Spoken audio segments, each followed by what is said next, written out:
How we read energy really matters. You see, we don't respond to life itself. We respond to the energy we believe we're feeling. Every step we take, every emotion that arises is influenced by the vibration we perceive in the moment. When we shift how we interpret the energy, the entire experience transforms.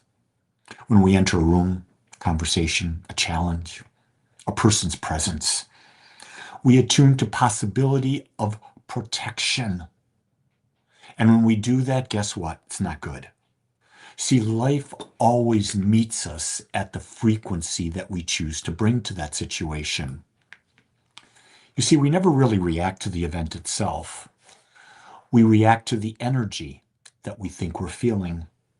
Our nervous system, our emotions, and choices are shaped by our interpretation, not the situation. Change the meaning you assign to the moment, and the moment transforms. I got a full dose of that this week when I went to the assisted living memory care facility to visit my friend Reverend Robert.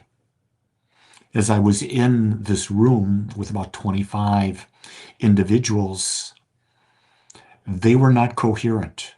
They were comatose. They were tapped out completely. But I knew that I was there to bring Robert joy. And so I shifted my energy and I made it fun.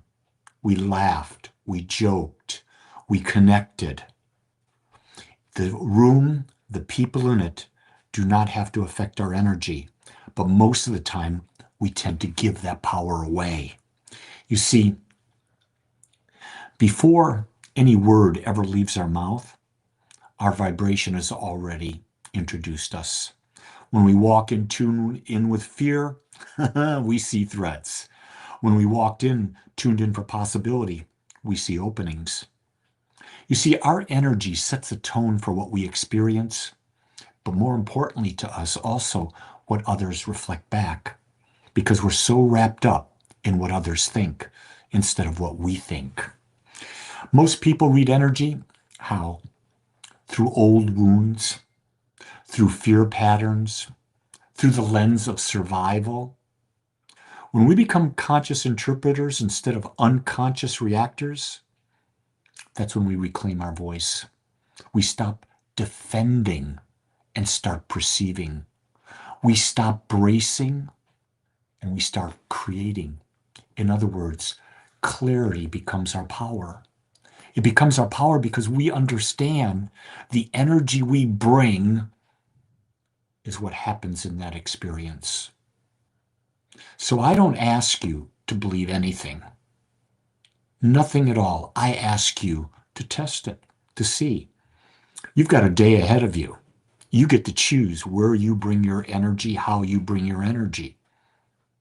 Why don't you try it? Maybe it's with a child, a parent, a grandparent. Maybe it's with your partner. Maybe it's with a work employee. Someone who presses your buttons. How about walking in with just a little bit of different energy? In other words, walk in with an energy of acceptance, not an energy of fear. The second we walk into a situation with fear that something's going to happen in a way we don't want it to happen, we're going to look for every reason in the world to see that fear demonstrate in our lives. Why? It's a perception. It's a filter. And the only thing that gets through the filter is what the filter's focused on. So if you're focused on fear, fear comes back at you. I'd invite you to focus on possibility. Why not? What have you got to lose? Why not try it? Because until you break the pattern of how you see the world and how you bring your energy, nothing in your experience will change. Here's what I'll tell you. Everything begins and ends with you. Because you are the power, you are the creator, you are who determines what your life experience is. So it's a great day to be alive. It's a great day for you to decide who you want to be today and bring it on. And with that, much love and ever so much aloha.